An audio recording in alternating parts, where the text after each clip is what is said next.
morning, friends. Good morning. Please silence your phones and mute your microphones. We have several retreats coming up here at Heartwood. If you'd like to know more about them, please visit our website so you can get more information and register. But briefly, the first is Practicing Karma with John Orr, Day of Mindfulness with Abhaya Darpana, and the Liberating Techniques of Buddha with Annie Nugent. Venerable Panavati is offering a book study class. They're Thursdays at 5 p.m. The book is Learning from Buddha by Buddha Master His Holiness Dorje Chang Buddha III.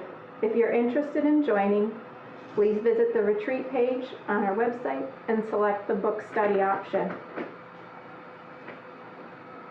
Novena prayers occur monthly every third Thursday.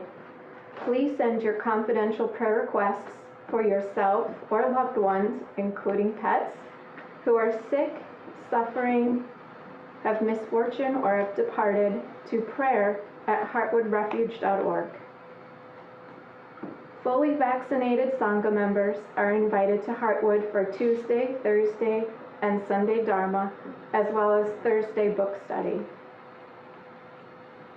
If you would, please follow, share, and like Heartwood and 50 Treasures on any and all of your social media accounts to help spread the Dharma and further Heartwood's mission.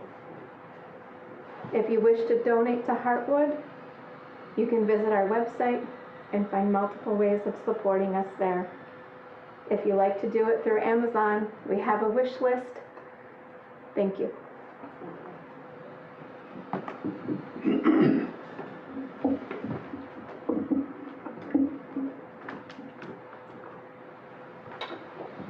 Can everyone hear me okay? Yeah. Yes? Do I need something on my head?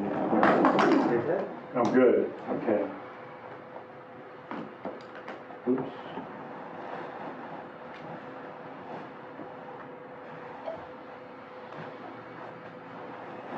So welcome to everyone in body, in person here, and also to those of you online. My name is John Orr. I know some of you, some familiar faces here, because I've been here before, and some others I'm meeting for the first time, so nice to meet all of you. It's a privilege to be back here at Heartwood Refuge. This is the third or fourth year that I've been here, and each time I come back, the place looks more and more beautiful. And the Dharma energy apparent here at Heartwood, and I deeply appreciate this place, and also the hard work and the intentions of Venerable Panyavati and Venerable Panyadipa. And I would like to ask them, as well as the rest of the monastics here, for permission to share the Dharma with you. Today, I'll be resident teacher here for a few weeks, and so hopefully we get to know each other and share the Dharma together. To me, there's nothing more wonderful and beautiful and rich than the Dharma, and being able to practice it and to discuss it and to live it. One of the wonderful things about this particular community is that it's a residential Dharma community, unlike some centers that I teach at, which are more meditation centers where people will go for a weekend or a week, or perhaps longer, and then they leave and they go back home, which is wonderful and very helpful, especially for people who are living in the world and can't take so much time out to be a part of a residential community like you all are here. Many of you are here at Heartwood. But there's something very special about being in a community in which there's a day-to-day contact with each other and being able to live the Dharma in this kind of residential situation. I ordained as a Theravada monk in Thailand in the 1970s. And so that monastic experience of living in Thailand and Burma and India was so wonderful and rich for me as a young person during that time. But when I came back to the United States in 1979, having lived in Asia for about 8 years, there was no Buddhist residential community of monastics that I could go to. It hadn't happened yet in the United States. There were, for example, there was a Thai temple in Washington, D.C., and then one out in Los Angeles, but it wasn't a meditation temple as such. It was more some monks, a few monks that were serving the Thai communities in those cities, which is a little different than a more practiced, integrated monastic community such as we have here at Heartwood. And so when I came back and I was in robes still, I stayed in robes for 2 years as I returned to the United States. I felt like a fish out of water. I mean, there were no other monastic monks and nuns that I could live with and be able to be a Buddhist monk in a community. So I especially appreciate what the Venerables Panyavati and Panyadipa have done in establishing Heartwood as not only a community for monastics, but also for lay people as well. And that kind of integration, which I think is very, very valuable. If I had that kind of situation like you have here, I might have been able to stay as a monk for a longer period of time. But it was very challenging being alone in a lay world as a monastic. There was nobody to support me. And I felt very isolated and alone. I began teaching during that time at the Insight Meditation Society in Barre, Massachusetts, and some other places. And I felt some support from the lay people in those centers and the staffs at those centers. But when the other teachers would go out to dinner in the evening, I had to stay at the center because my vows were such that I couldn't eat after 12 o'clock noon. So it left me in a situation in which I felt more kind of isolated and alone. And so it really warms my heart to be able to see these different kind of Buddhist centers kind of popping up like mushrooms, in different parts of this country and the world, and how the Dharma has been transmitted from the east to the west in various forms, as lay people and lay teachers teaching in primarily lay communities, as well as the various monastic communities within the Buddhist traditions, different Buddhist traditions, and other spiritual traditions. To me, it's all the same. It's really one Dharma that really leads us to the same place within ourselves.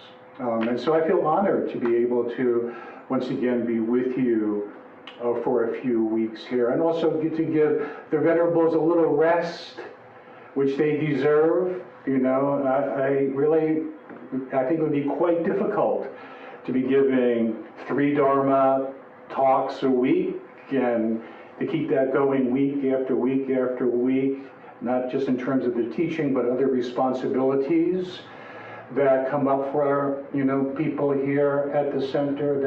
That must be quite challenging. And so this is one gift that I give to the Venerables and to the community, to help to support them in what I feel is a very important mission.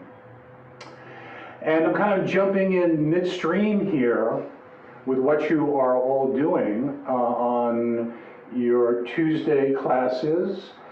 I really don't have very much of an idea of what you have been doing, but I did ask the Venerable Santi Caro here for a little illumination on what you did last week, and so he sent me something about the 4 great efforts or the 4 great endeavors, and I'd like to talk about that.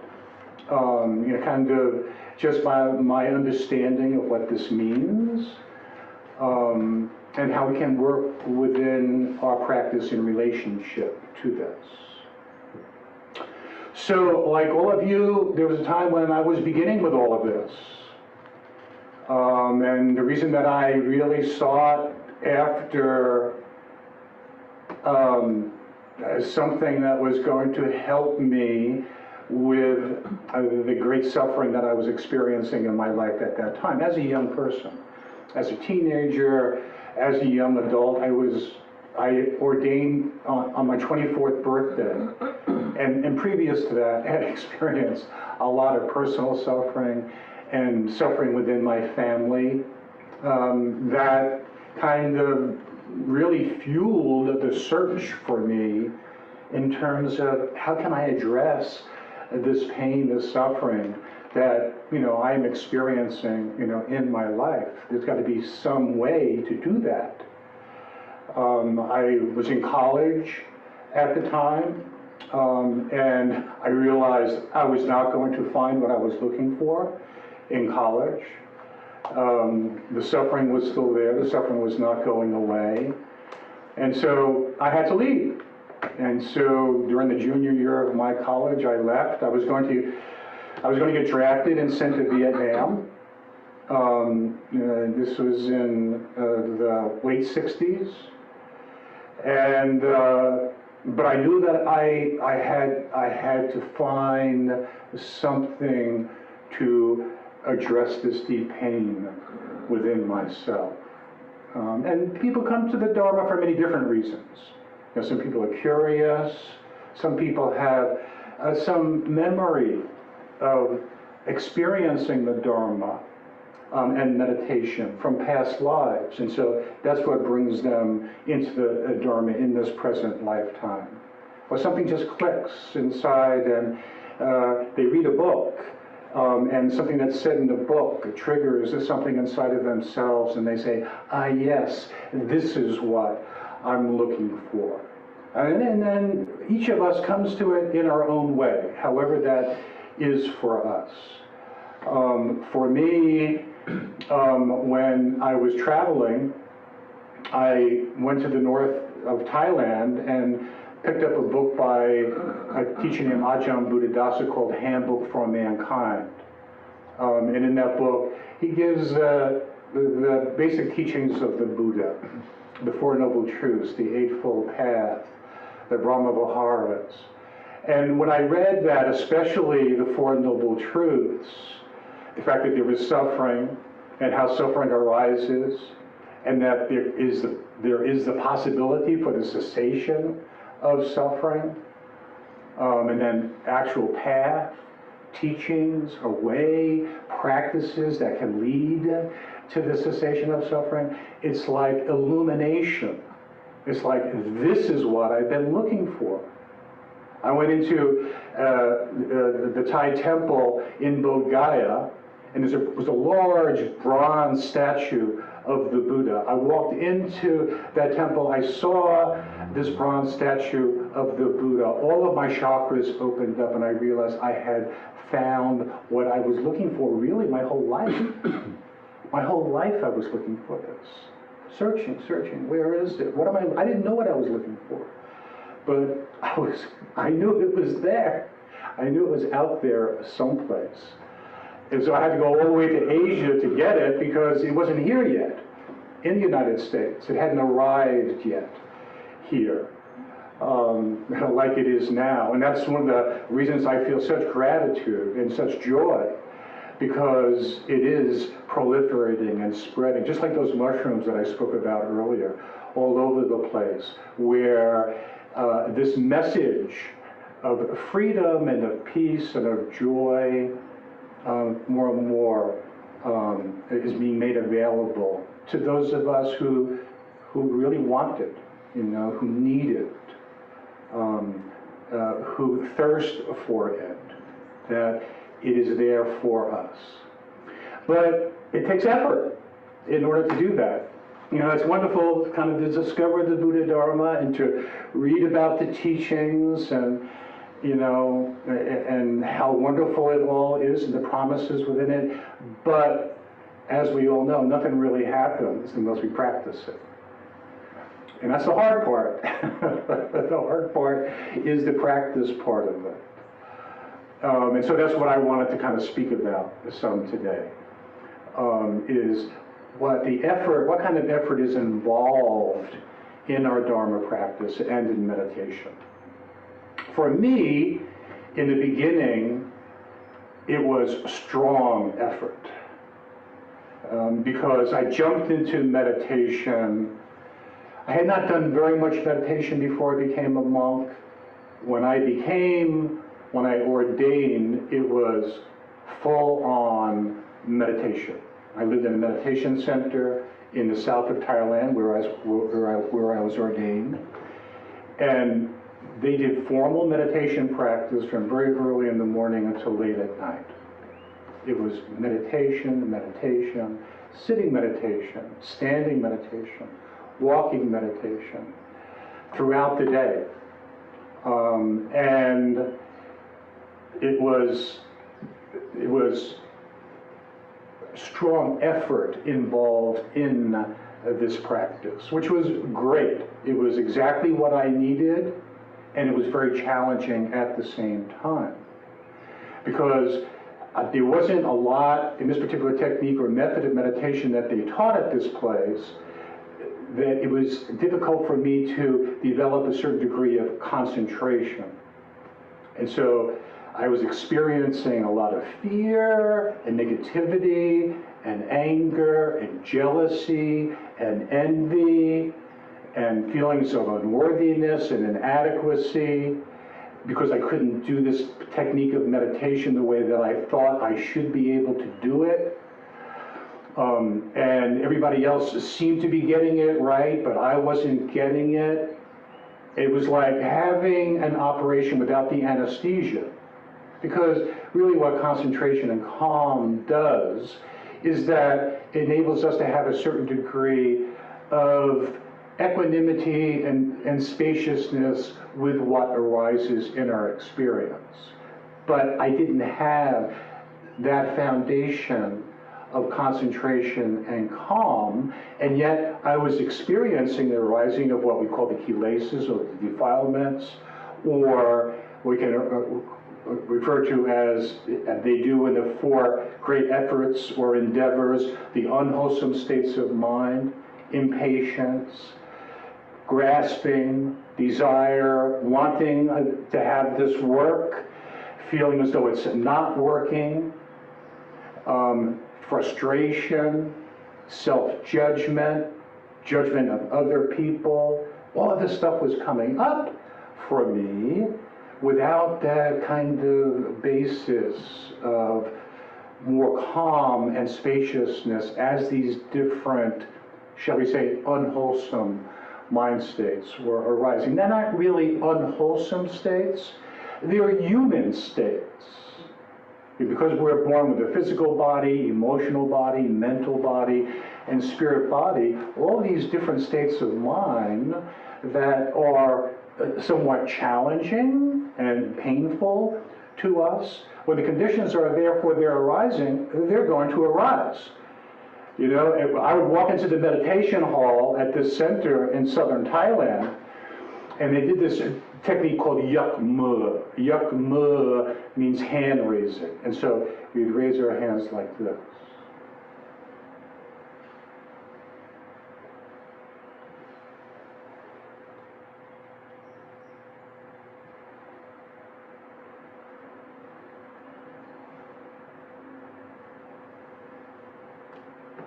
And we're supposed to feel a pulsing sensation in the palm of our hand.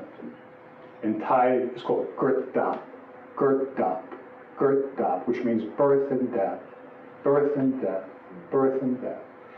And you're supposed to feel this pulsation in the palm of your hand, which is connected to your heart, so you're supposed to feel your heart beating from here to here, and then focus upon the beating of the heart, and then gradually be aware of sensations throughout your body. And I didn't get it. I wasn't feeling anything but my hand going up and down, like this.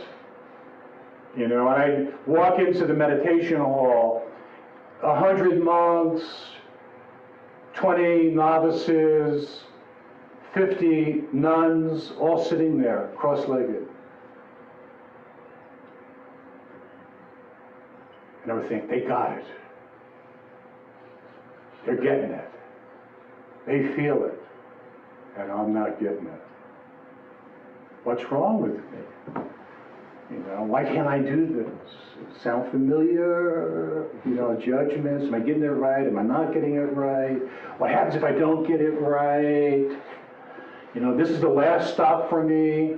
If this meditation thing doesn't work, if the Dharma doesn't work, I'm going to suffer forever. You know, et cetera, all of this kind of fear, grasping, frustration arising within me. It was, like I said, having the surgery without the anesthesia, without that sense of calm or spaciousness in which we're able to be aware of what's arising, because the meditation technique and method was not working for me. There are so many different meditation techniques and methods in Asia, in Thailand, many. In Burma, many. Vipassana meditation techniques and methods.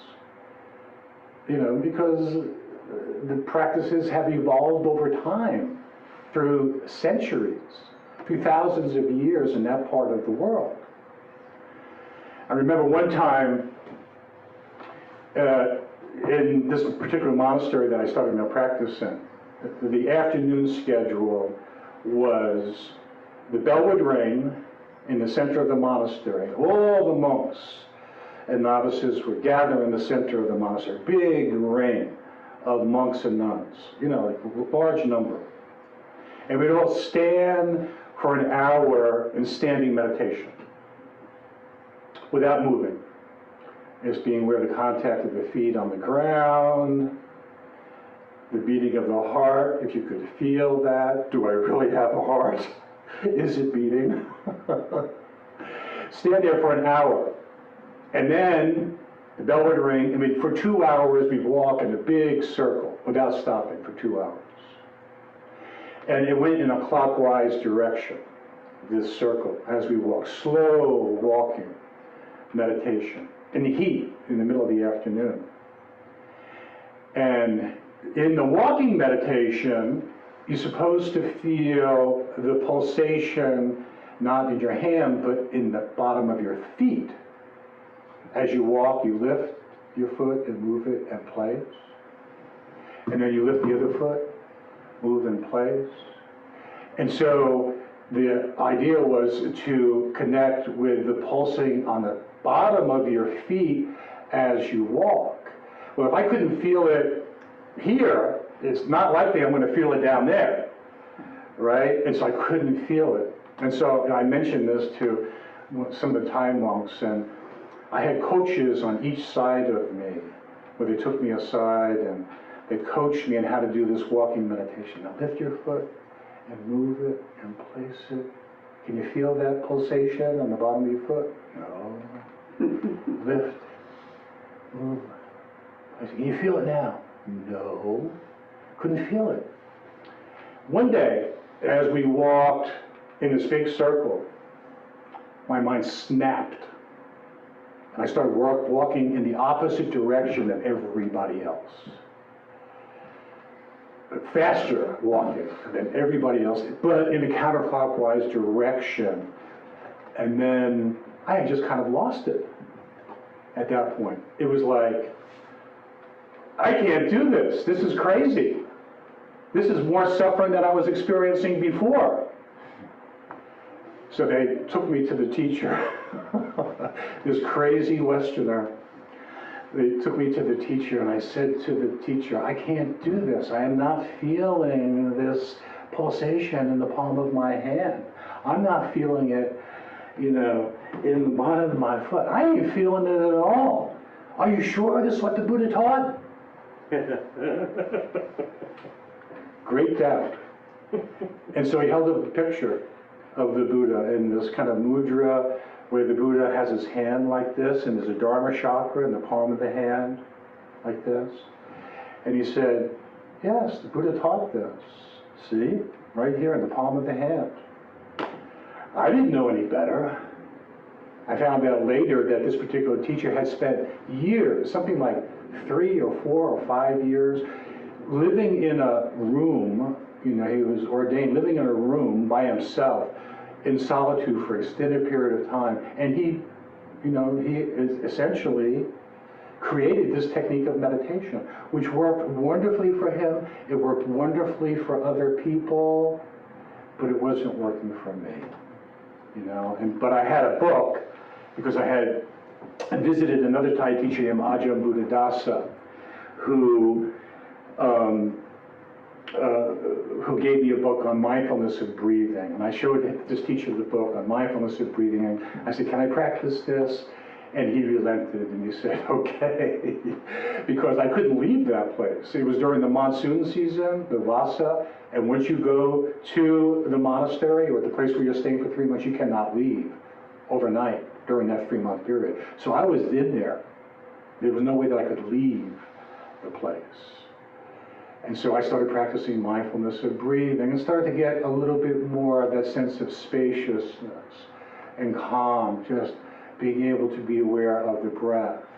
And then I left that monastery and went to stay with Ajahn Chah, who was a Thai teacher that taught mindfulness of breathing. And we lived in a forest environment. And it was much quieter than the previous center, which was near a city. And there was a lot more sound and noise that was distracting to me. So being more in a forest environment and being able to connect with a meditation technique and method like mindfulness of breathing was much more helpful for me. I started to feel that sense of calm and spaciousness and ease, which is so important in meditation.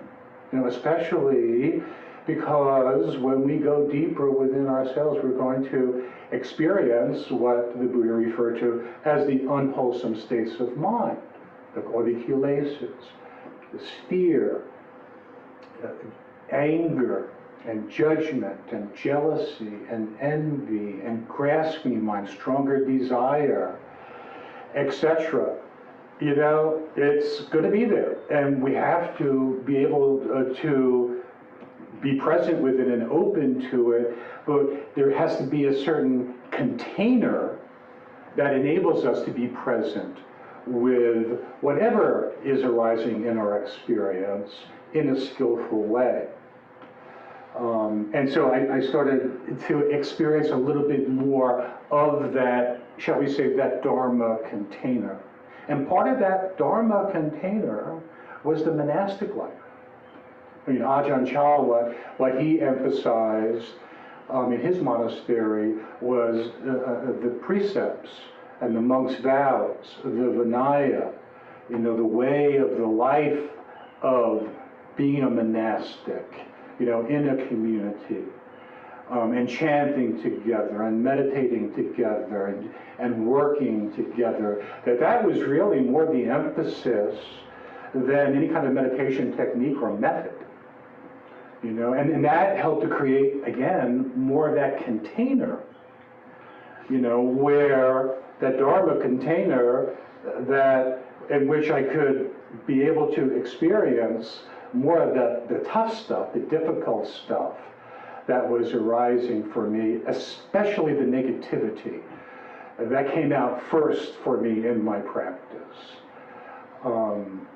Strong anger and strong judgment as well. And then the beautiful loving kindness, of the older monks and nuns, who had lived the Dharma for, many years, and I could see in their eyes, in their expression and how they were, hey, this stuff works. There's something here. Stay with it. And this is going to help you find the end of suffering. But still, I had to, within myself, and each of us has to do this, we have to learn, each of us, what kind of effort to make in our practice. And to me, that's a matter of trial and error. It really is. It's a matter of doing the practice from wherever we are in the present sense of where we are in our Dharma practice, and kind of learning what really skillful effort really means. In that monastic setting, and it was mostly, the nuns were separate from the monks. We hardly ever saw the nuns. Mostly you were in a male community, and males tend to be, by nature, a little bit more striving and aggressive, perhaps, than females. I'm making generalizations here, yes, but that's the way it was there. In that kind of male-dominated monastic situation, there was a lot of emphasis upon striving in practice, especially amongst the Westerners. So in Ajahn Chah's monastery, there were, when I arrived there were 8 of us, 8 Westerners. And during the cool season, when we didn't have early morning chanting at Wat Pah Pong, the name of the monastery that Ajahn Chah was the abbot of, a group of us Westerners would get together. The early morning bell rang at 3 o'clock. And so we get together on the porch of the kuti, of the hut of one of the Western monks. There might be 3 or 4 of us. And we would do this practice in which we would adhitan, or determine, that we were not going to move for an hour and a half. Sitting in a cross-legged position in the cool weather, like in a little circle there, and we determine that we're not going to move no matter what for an hour and a half. Well, I'll tell you, that hour and a half, after an hour of sitting in a cross-legged position, it was painful.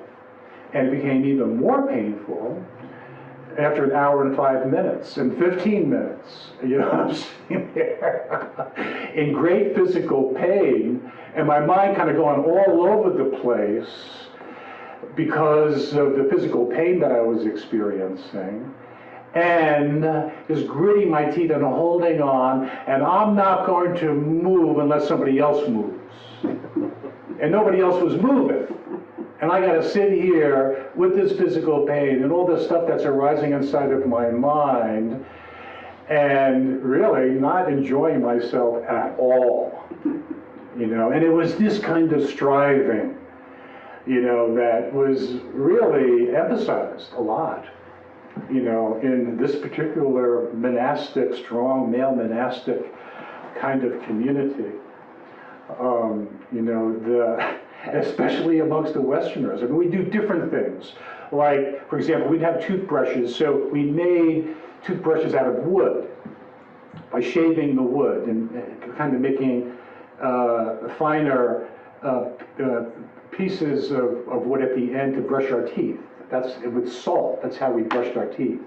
We had these umbrellas. So we would live in the forest, and we had these umbrellas called grots, which you hang from a tree, that had nets on them. And you sit in the forest under these umbrellas and meditate. And we make these umbrellas and make other things. Or we would recite the Patimokkha, the monk's discipline, the Vinaya, in Pali, and memorize it. And to see who could do it the best. It was always who could be the best.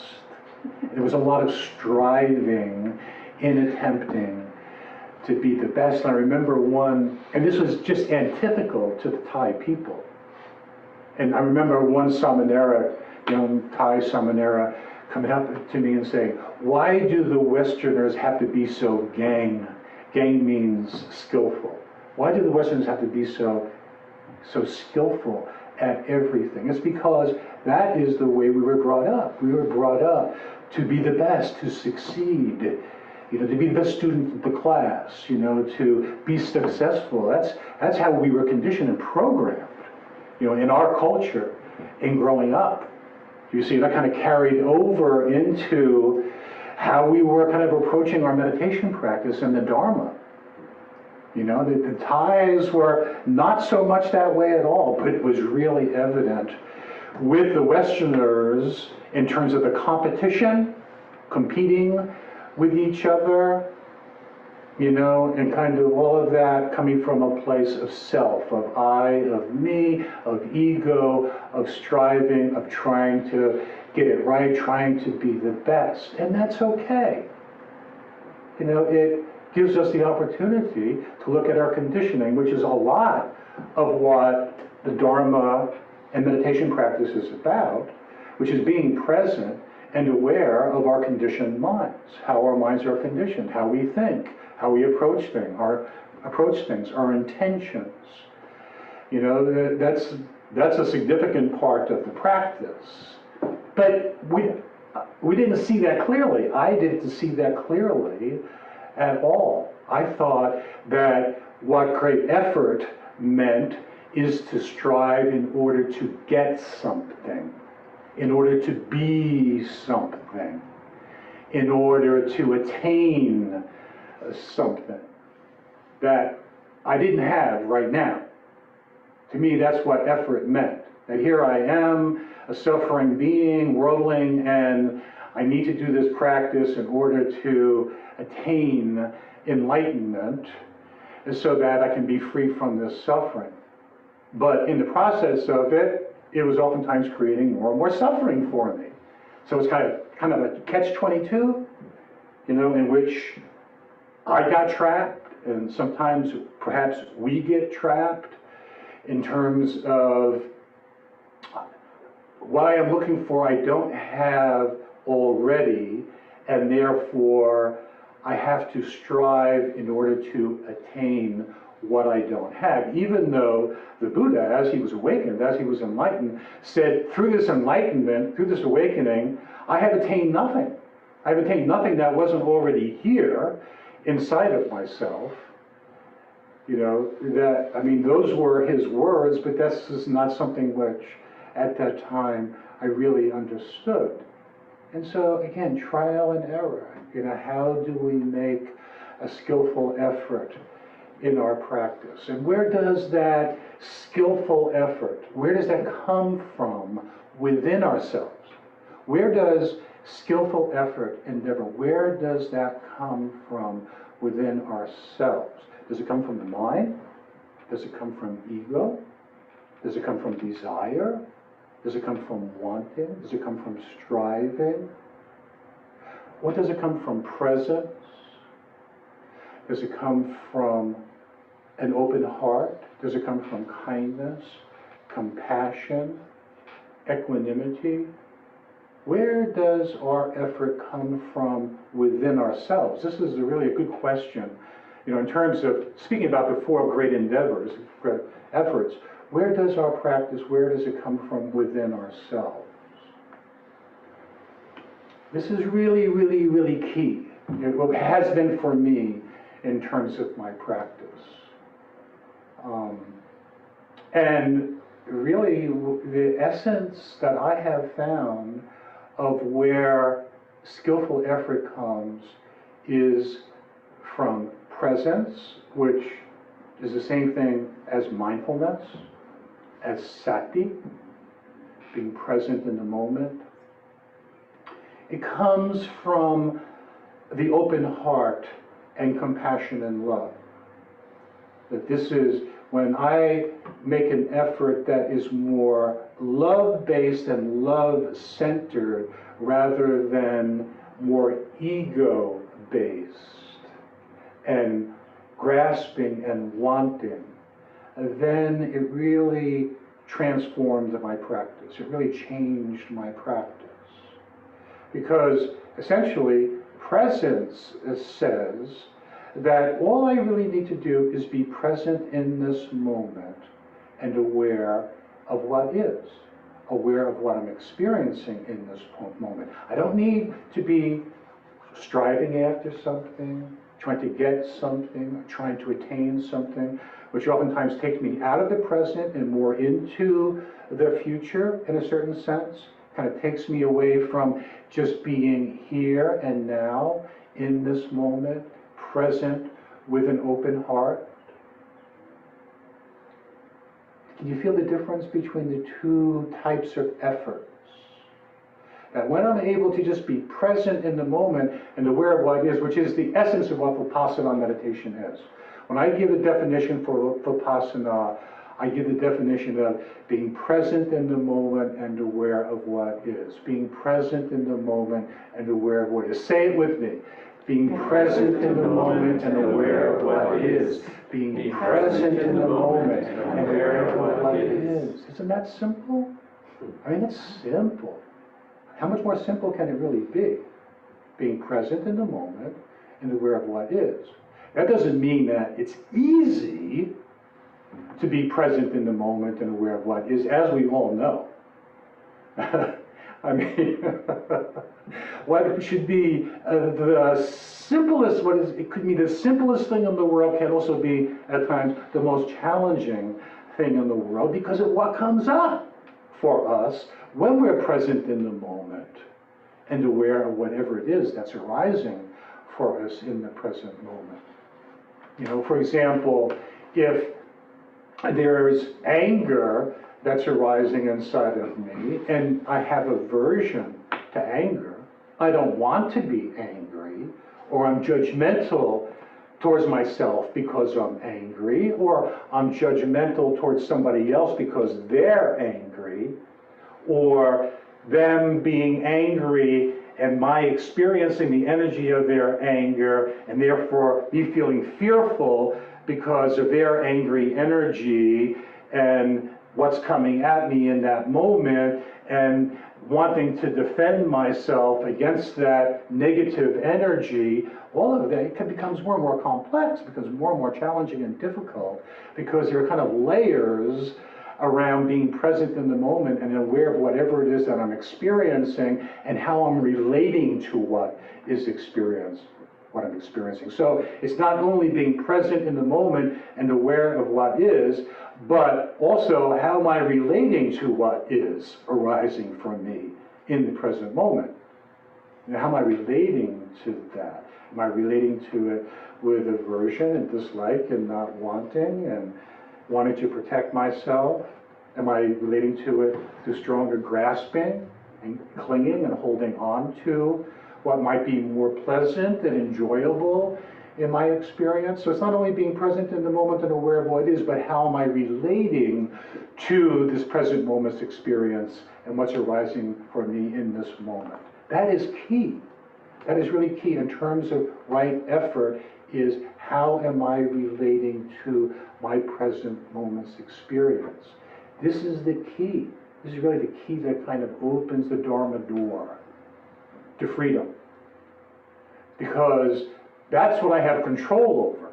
I don't have control over necessarily what's going on in the world, or what's going out there, or what's going on in the world within myself.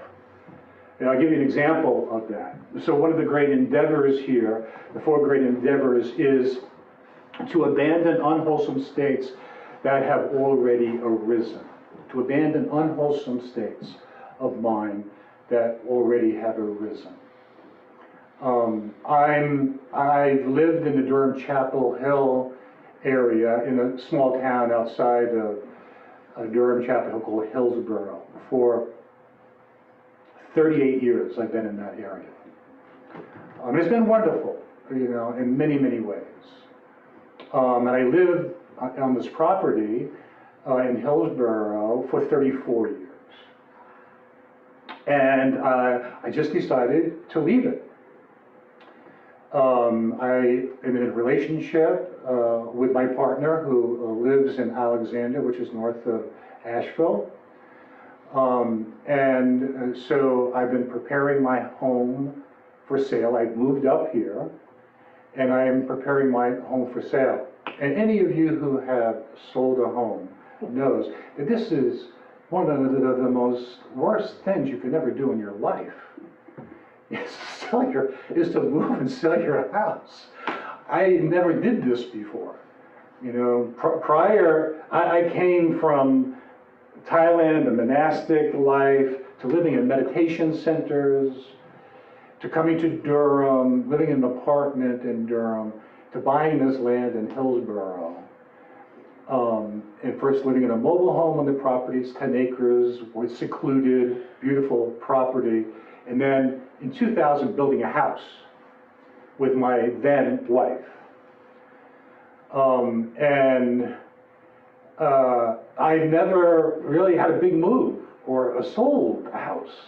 And so I really didn't know what it was like. And now I know what it's like.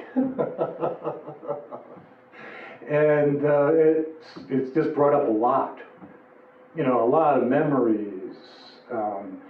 And, you know, feelings of attachment and clinging, you know, and, you know, memories of the past and the good times and the challenging times and just a whole lot of stuff arising inside of myself, which, you know, I am grateful to the practice, you know, as part of the process, and I've been able to be with it and process it, you know, and at this point, you know, and it's been like really, you know, months or even a year of letting go. So I'm okay with that at this point. However, what is really challenging at this point is dealing with the vendors, the repairmen, the plumbers, the painters, the real estate agent, all of this kind of thing to sell the house. You know, and so, you know, I really worked hard to move, and I was teaching, you know, a retreat, and I had to be at a certain place for this retreat, and so I really worked hard to get out of my house and move so I could be at this particular retreat that I was helping to lead, and then I knew I was coming here. You know, so I tried to line all of my ducks up in order so I could just be here for resident teacher during this time and devote myself to this. And the painters were late and slow and took weeks, you know, and I was out there kind of with them, kind of watching them because I had to do more work around the house, also to get the outside of the house ready to be put on the market.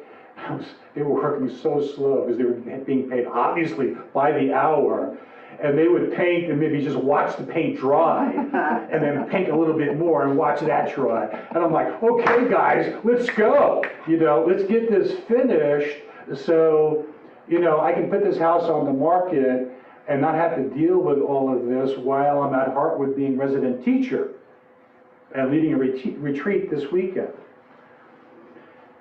Frustration, grasping, wanting things to be other than the way that they are, anger, judgment, because they're not working the way that I want them to work. Do you see? You know, all this stuff started coming up inside of me. So this first, you know, great endeavor, to abandon unwholesome states that have already arisen. Well, here it is. You know, these states have arisen, and I see it. I see it clearly. I see that it's my impatience. I see that it's my grasping and wanting things to be different than the way that they are. You know, and as long as I'm caught in that energy and in those stories about how I want things to be, and it's other than the way things are, it creates a gulf in which I suffer. Can you see that? I mean, the place where the way things are right now, but the way I want things to be, see that space between those two things? That space is suffering. You know, and so our practice helps us to recognize this. You know, and when the Buddha spoke about to abandon what is unwholesome, he's not saying that, for example, the impatience is bad, or that wanting things to be different than the way that they are bad, or that anger and judgment is bad. What he's saying essentially is that these different states of mind, if I'm not aware of them and I'm caught in the energy of them and the stories around them, that is going to create suffering for me. I mean, this is the first noble truth. And the second noble truth, it's going to create suffering for me. And that it's really in my best interest to abandon these unwholesome states. Do you see? But what does he mean by abandon? It doesn't mean to get rid of them. It doesn't mean that I got to fix what I'm experiencing right now, or necessarily change what's happening right now. How do we abandon what is unwholesome in our experience? It means being present with this state of judgment or anger or desire or wanting or not wanting. Just being patient, being present with them as they arise, and then skillfully relating to them. And the more that I'm able to rest in this core of my being, in my Buddha mind, in my Buddha nature, the more I'm able to rest in this deepest place of presence and love and kindness and equanimity within myself, the less I'm going to get caught up in the impatience, in the fear, in the grasping, in wanting things to be other than the way that they are. Do you see? And the more that I can rest in this Buddha mind, Buddha consciousness, in this awakened presence within myself, the more that I can rest in that, the more I'm able to see all these different unwholesome states that are arising, and the more I'm able to relate to them skillfully. And so one thing that we say, that which is aware of impatience is not impatient. That part of ourselves, which is aware of when I'm experiencing impatience, when are they going to get done? Okay, guys, come on. You know, let's paint a little faster. The more that I'm able to be aware of impatience, that part of me which is aware of impatience is not impatient. That within me which is aware of anger is not angry. That which is within me that is aware of judgment is not caught in the energy of that judgment. Is not caught in the stories about, you know, how you're not doing your job the way that I think you should be doing your job. You know, that part of us that is present with it and aware of it really deep within ourselves. We call it pure mind or pure awareness. That within us which is aware of whatever it is that that's arising within us, has, that we're experiencing enough within that spaciousness of the Dharma container that I was talking about earlier, and therefore not caught in reactivity to it. Do you see that? And that is where peace is. That is where freedom is. You know, this is where freedom from suffering is. You know, in that moment, being deeply in touch with our own Buddha nature, with whatever it is that's arising in our experience, seeing it clearly, which is the definition of what Vipassana is, clear seeing it clearly, and then within that, having access to what seems to be the opposite of it. So that which is aware of impatience is not impatient, where we have access to patience, that the patience is right there along with the impatience. when I'm relating skillfully to what I'm feeling impatient about, then in that moment I have access to patience. Patience is right there. Have you experienced that? In your practice? That when you're aware of something where it creates some kind of tension inside of myself, that which is aware of tension is not tense. That which within me that is aware of the sense of contracted energy or tension because things are not the way that I want them to be or think that they should be, that when I'm aware and present with that tension or contracted energy, that right there along with it is the tensionless, is the uncontractedness, is the Buddha nature, is our Buddha mind. It's right there. It never goes anywhere. It's always there because it's the essence of our being. Do you see? It's not something that we have to attain and get to. It's here already when we just allow ourselves to take a deep breath.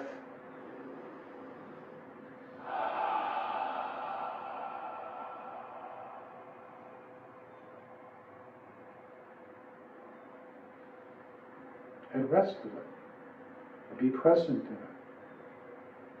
We all know that place inside of ourselves, yes? We all know that place. That place where that's tensionless, that's contracted and not contracted, that is fearless, that is kind, that is patient, that is compassionate. This is our nature.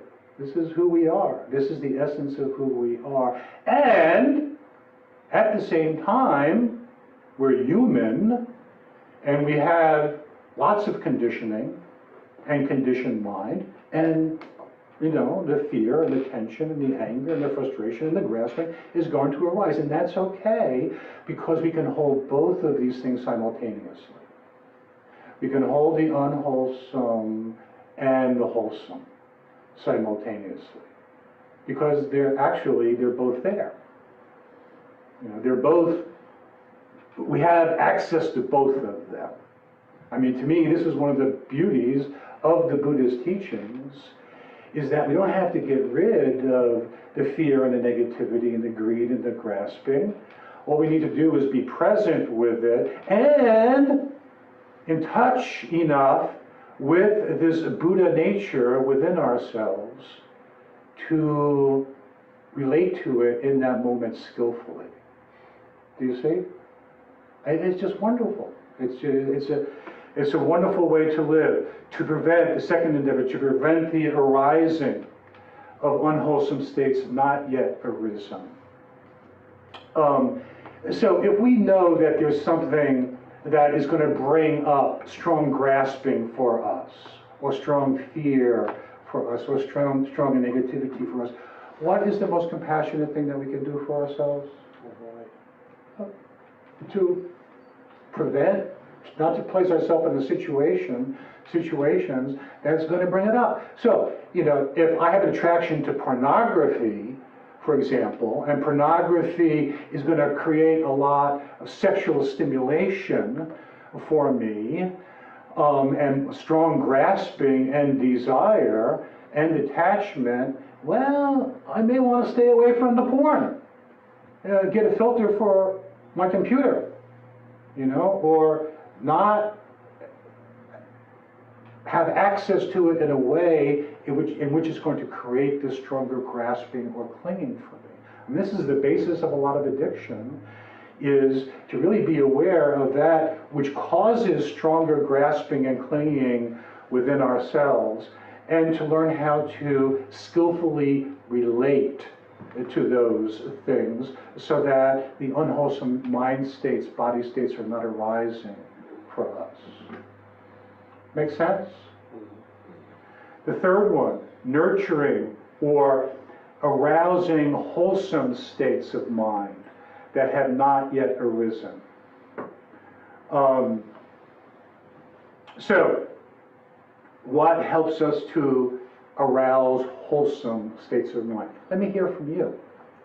What is it in your experience, in your practice, what helps for you for wholesome states of mind to manifest, to arouse? What things helps you in that process? Let me hear from you. Yes. Regularly coming here Mhm. and being in these conversations.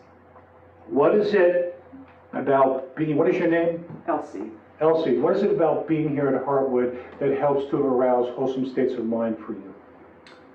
it's the learning about the Dharma, and then also being in a sangha where the sangha members are also studying, are interested in the same types of practices, and then also learning from their experience as well, and their kindness and their compassion. Okay, for our friends who are online and at home, so what Elsie has said is that what helps wholesome mind states manifest for her, come up more for her, is coming to Heartwood, being in the community here, hearing from other people and what they have learned, meditating together, practicing together, hearing the Dharma. When you leave here, Elsie, do you feel different? Yes, How do you feel? I feel more at ease, Mhm. and I feel much more confident in my practice. So Elsie is saying when she leaves here, she feels more at ease and more confident in her practice. Thank you. Yes. What is your name? Joe. Joe. The question was again?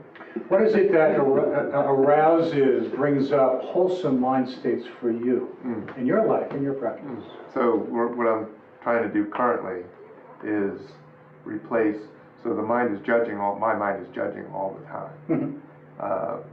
And so when I go to the gym, and there's a lot of people to see and to judge, there's a lot of that can go on, and what I'm trying to do is replace those thoughts that arise, either replace or proactively or preemptively, try to issue loving kindness toward that person and to wish them well. They don't know me, I'm not talking to them, there's not an interaction, but I am trying to cultivate loving kindness instead of allowing my mind to just run to the judgment that what are they doing here, blah, blah, blah, right? For the way they're acting, they couldn't be here for the right? So all this can go on. I'm trying to preempt that with something else. Okay, wonderful. So what Joe is saying is that, his mind leans sometimes in the direction of judgment.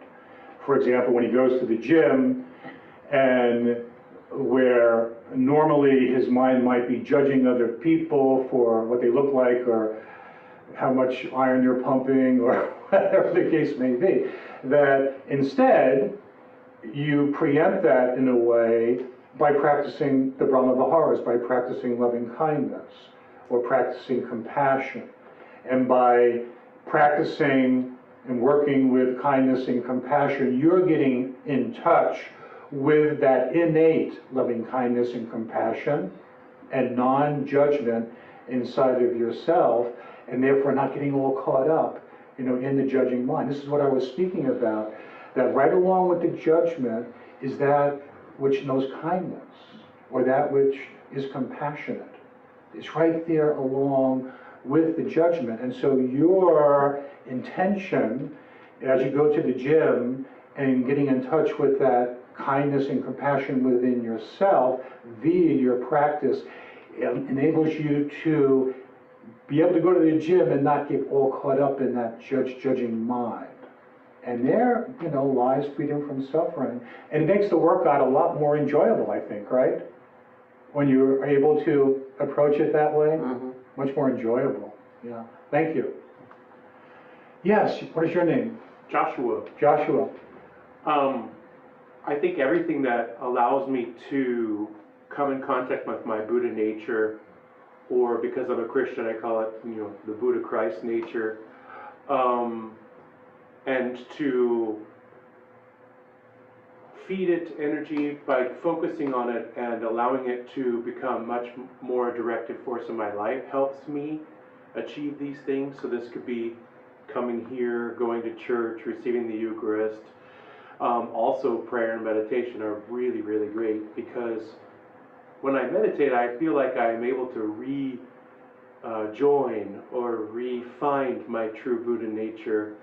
And once I am able to do that, then the compassion and love reverberate out of myself. And that sort of takes care of all of these different sort of problems, because like you said, it's not as though we can avoid the negative aspects of ourselves. It just sort of becomes a little bit more, I always think of a little bit funny. You know, there was that time period where the Dalai Lama was giggling all the time. I don't remember, a couple of years ago, where the things that we may have perceived as being horrible in the past, because we have detached ourselves from the negative aspect of them, they become almost kind of cute, you know? So those things. Yeah, okay. Thank you, Joshua. So I'm not sure if people at home can hear. They can hear what they're saying. Oh, okay, so I don't need to repeat it. Okay, wonderful. Yeah, so it's the salve.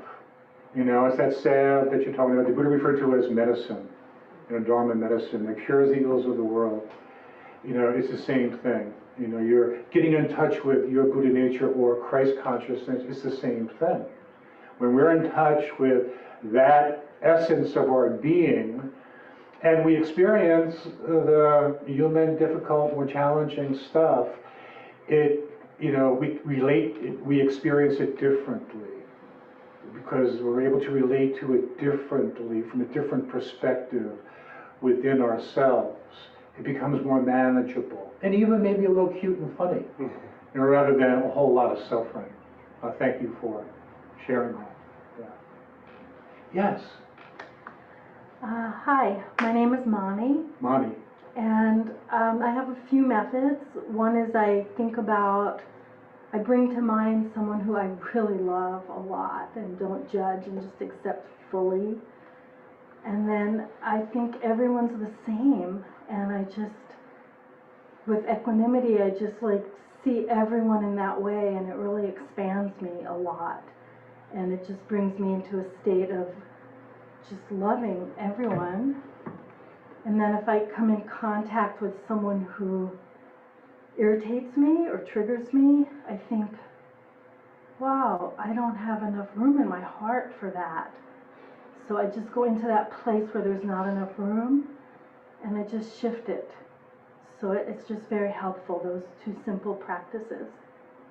That's all. Wonderful. Thank you. Thank you. It's beautiful. Yeah.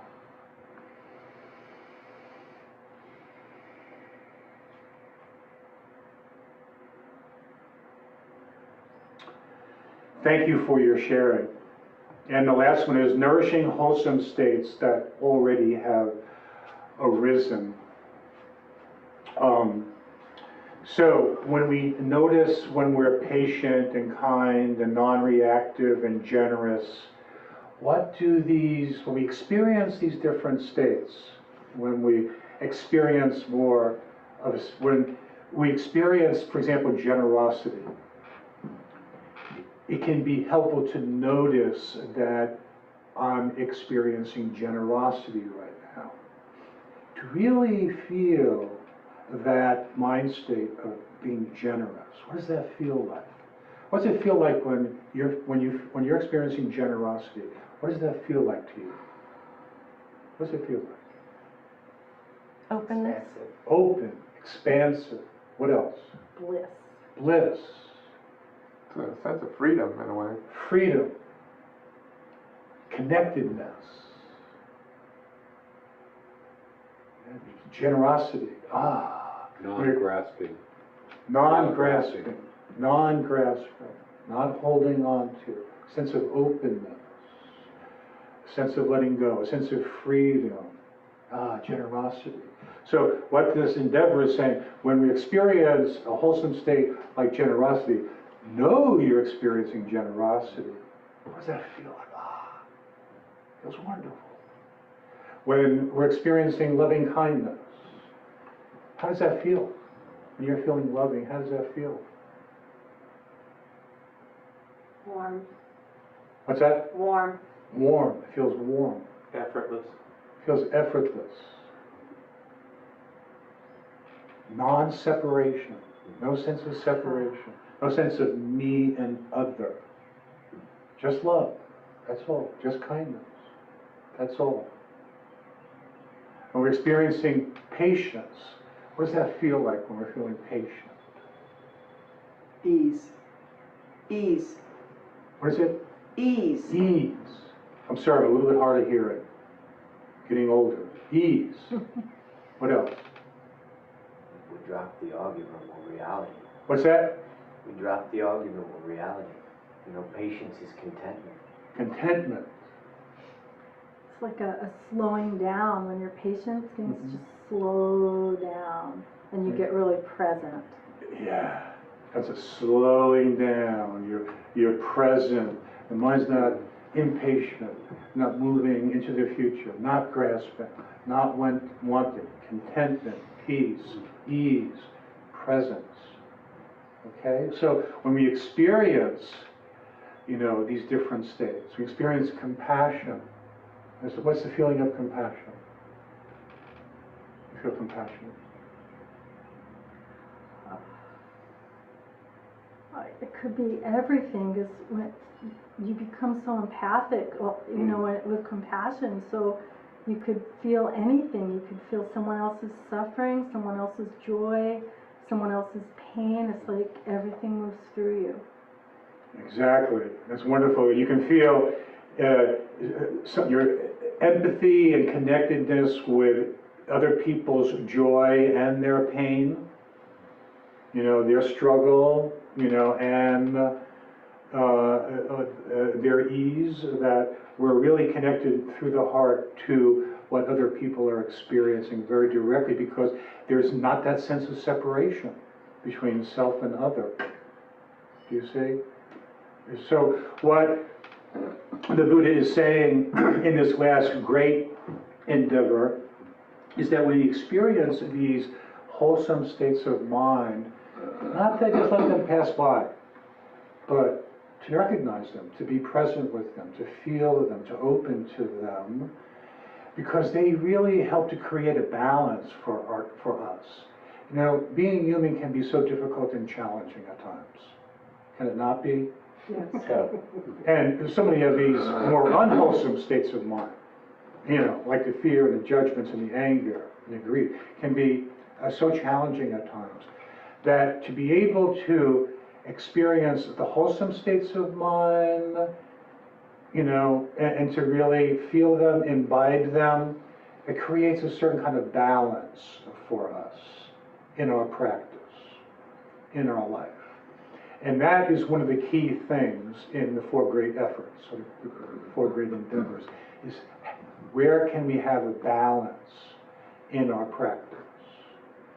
A balance between the wholesome states and the unwholesome.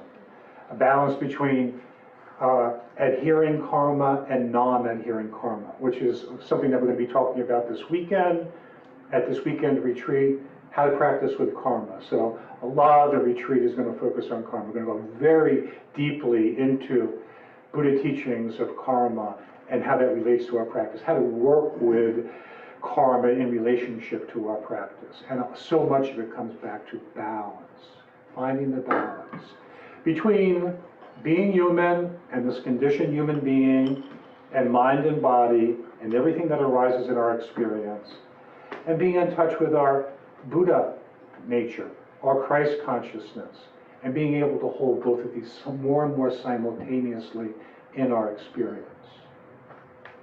It all comes together. And thank you so much for being here today, and for listening and meeting, and for your sharing. I wish you the very best. Namaste. Namaste. Thank you, John.